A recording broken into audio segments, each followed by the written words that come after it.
Hello. So hopefully all of you have taken the two sample test quiz that we did with the random numbers and the ACT scores. Because one of the last hypothesis tests I'm going to teach you about is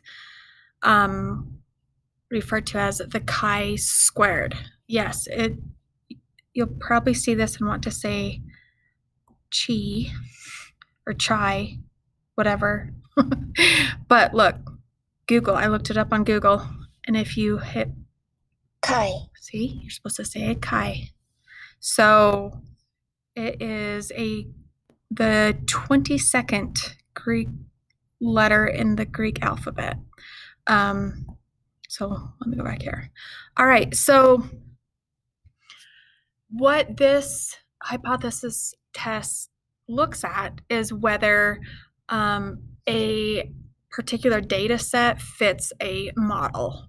Okay, so we're looking at one variable, but then it has multiple things.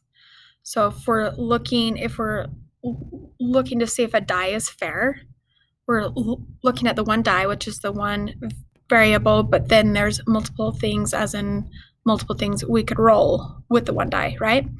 And then if you think of M&Ms, that's our variable, but then we're looking at the different colors. So that's the example that we are actually going to look at. Is I have a bag of M&Ms, and yeah, they're just the plain ones, so they're not. These are like my least favorite. I don't know about you guys, but anyhow, so the null hypothesis is that the model or the distribution is correct, or we could say is what they claim. And then the alternative hypothesis is that it is not what they claim. So that's what it will be every single time for a chi-squared goodness of fit test. This will always be the null and alternative. So don't get those wrong, people. Okay? So we are going to look at when you get a package of M&Ms, do they always have the same amount of the colors? Well, we know that plain may not be the same as peanut, which may not be the same as peanut butter. Obviously, peanut butter has different colors, but you know what I'm saying. So this is what Mars company claims for just a regular M&M's bag. Okay, they claim that this is the percentage they make of each color. So we are going to test this with my bag of M&Ms right here. So the null hypothesis will be what? It should be the distribution of colors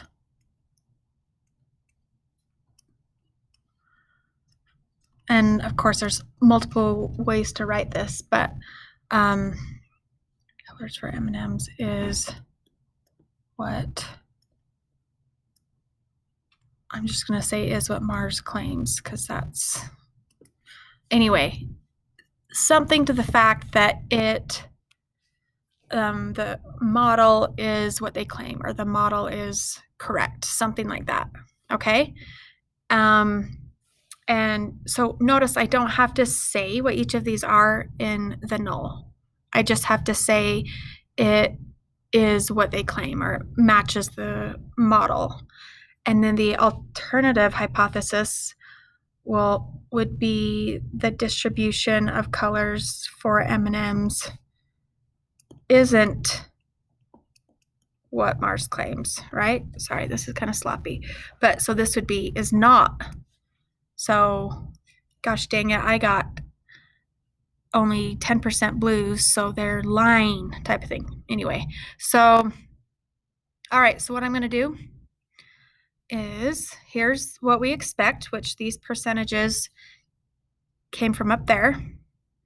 And then I'm going to write down how many I observed in my in my bag. And this would be the number, okay? And then I'm going to have to find the expected number from the percentages. So I'm going to show you how to do that in just a second. So I'm going to pause this, open my bag of M&Ms, and record what I got. Okay, so I counted all my colors and I wrote them here.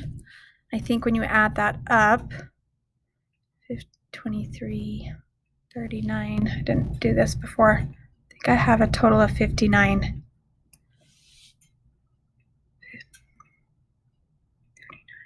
Okay, let's hope that I did my math right, because that would be embarrassing if that was wrong. Anyhow, so now that's what I observed. So what do I expect in my bag of 59 M&Ms? So I expect 13% to be brown. So then I want to go,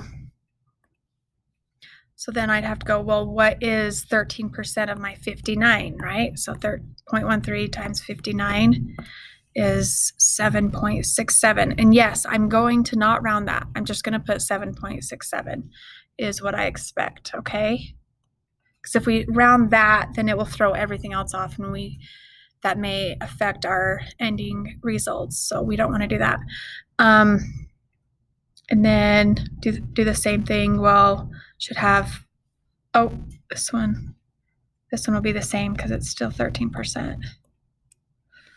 Ooh, sorry, that's really ugly. Okay, and then 14% will probably be 8 point something, but we're gonna get 8.26.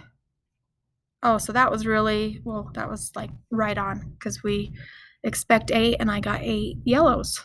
20% orange, well, 10% would be 5.9 times 2 be 11.8.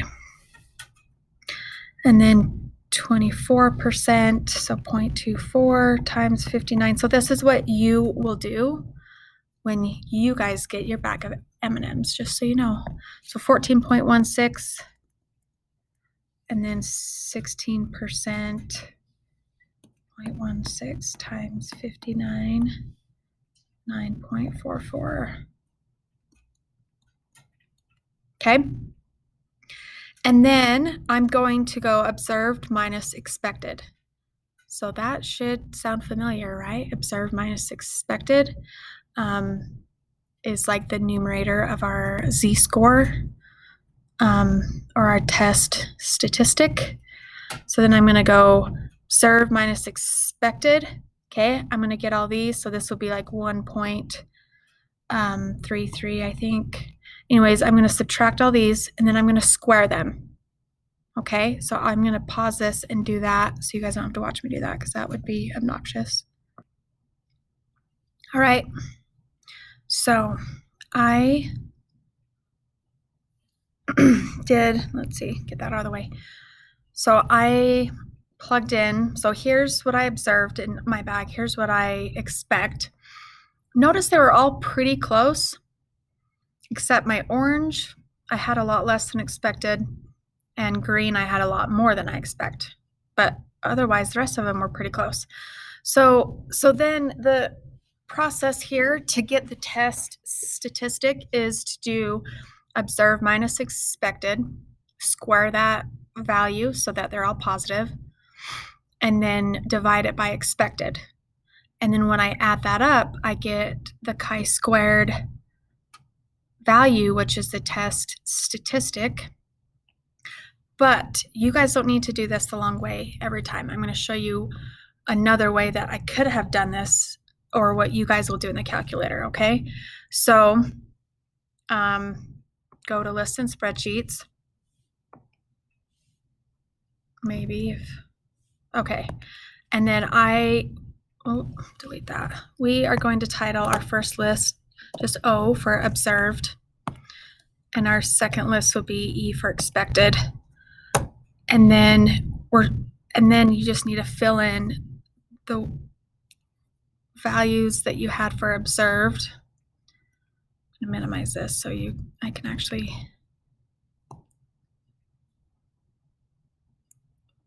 maybe. Okay, so then I can see, I'm just going to plug these observed in. And 5, there's 6 colors. And then now remember, you do have to find the expected counts by hand. So, the whole multiply the percent as a decimal to your total number of M&Ms in your bag. So you do have to find that before you just plug them in the list, okay? So that 8.7. So it'd be helpful if I ugh.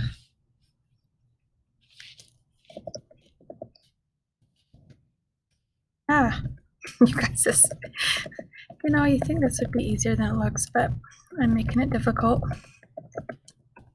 Okay. All right, so now when you have the observed and expected in your list, then the rest you can just do on your calculator, which is handy. So you won't really need to do this, all of this that I did. I was just showing you that's how the calculator would do it. That would be the slower way of finding it. But you will just, once you get your observed and expected, it's menu 447, I'm pretty sure. Yep, so we want to select, so menu 447 is the chi-squared GOF, which is the goodness of fit. Does this model fit what they claim? So that's the one we want. So we select that, and then obviously it will then ask you, well, which one's your observed list? Which one is your expected list? Okay, degrees of freedom. So this is the same as when we did the t-test. It's just your sample size minus, well, with the t-test, it's your sample size minus 1. This one is actually, sorry, it's not the exact same, I lied, is the number of classes or the categories you have minus 1. So look here, we have 6 colors, right? So then this will be 6 minus 1. So then mine will be 5. Okay?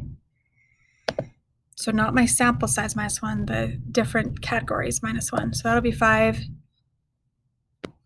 Everything's going slow all of a sudden.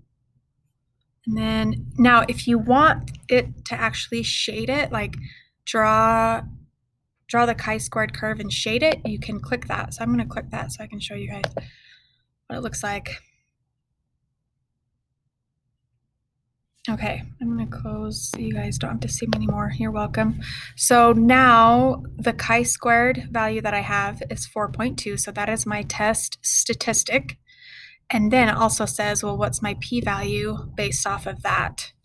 So I'm going to show you this applet for a second, or this, whatever you want to call it. Anyhow, so this is what the chi-squared curve looks like. So if the degrees of freedom, like mine's 5, right?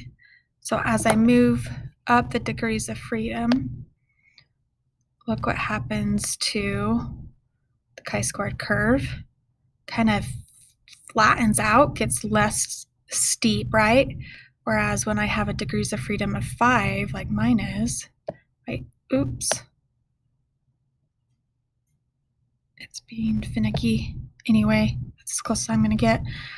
Then when you drag the chi-squared value, so like mine is, what was it, 4? Oh, come on. Of course, it's not working right now. It's not letting me change that either. Little stinker. Anyway, so then if I move this over to 4, then you would see that it has a large area of the curve, which is why my p-value is 0.5, because it's, see, this curve looks, why did I even show you that when this one just shows it? Anyhow, but I wanted to show you that as your degrees of freedom increase, what happens to the chi-squared distribution. So it kind of, it's funky like that. So then that's all I need to do. You guys are going to love this. This is going to be your favorite thing ever. because now you guys are laughing at me, I'm sure, but oh well. So when I did it by hand, I got 3.993, but remember that was rounding. So with all the rounding errors and stuff, I got that, which was close to the 4.2, but that's the exact amount because it's not rounding there. So on your work, all you'll need is, I'm going to highlight what you guys will need, okay? Since some of you just love to show your work. So you're going to have the observed and expected lists. Okay, I want to see that. And then after you have that, you can just, I'm going to change my color to green. So then after that, you can just write, what is your chi-squared value, which is your test statistic. So remember mine was 4.23. Oh, go back here, sorry, 4.23. And then I write what the p-value is based off of that. It's 0.51, right? Yep, or 51%. So therefore, I'm definitely going to fail to reject the null hypothesis, right? Because that's likely to happen. I'm likely to see that half of the time. So we're definitely going to fail to reject. And then we have evidence that we go back to, well, remember, what was the null saying? Well, the null was that the colors is what Mars claims. So that's what we would have proof of, is we would have evidence that, guess I can write it for your notes.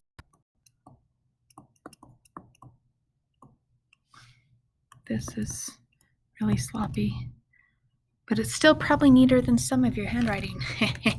Anyway, yeah, I'm laughing to myself. We have evidence that the distribution of colors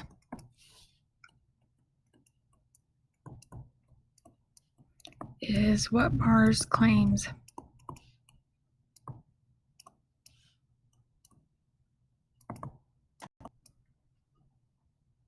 Okay.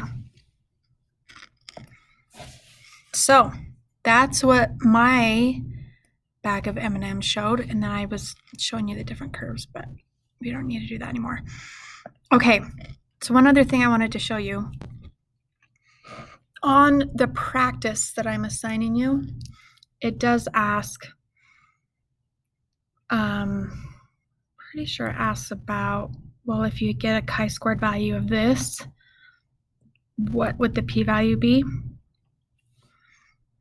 Hold on, I'm going to make sure that it asks that question before I, hold on one sec. Okay, never mind. I actually just took off the question that was asking what I thought it was. So just remember that, I'm going to go back to this applet for a second. If my computer's,